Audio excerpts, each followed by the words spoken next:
სინამდვილეში ტროას ომი მთავრდება მან ყოველ შემთხვევაში ოდისეას ავტორი აკეთებს ესე რომ ტროას ომი მთავრდება როდესაც ოდისევსი არ მხოლოდ ამ ქვეყნად არამედ იმ ქვეყნადაც იმიტომ რომ ჰადესის ეპიზოდი ჩვენ ვიცით სადაც ტროას ომში დამდურებული სულები ხვდებიან ერთმანეთს იმიტომ რომ ისინი იქამდე არ შეხვედრიან ხო აგამემნონი და იროსილე კი რაღაცნაირად ესწრებიან იქეთმანაც მაგრამ ნუ მთავრდება რა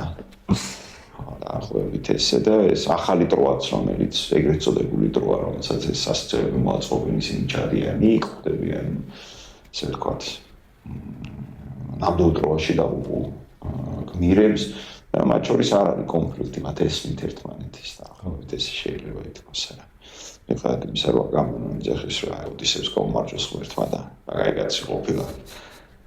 მაგრამ ამ დახოცილებთანაც არ აქვს არავის არის პრეტენზია რომ თქვენ როგორ გაბედეთ რომ იქ სახლში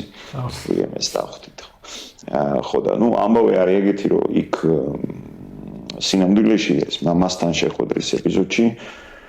ერთადერთი ეპიზოდია როდესაც ოდისევსი ვერ იკავებს თავს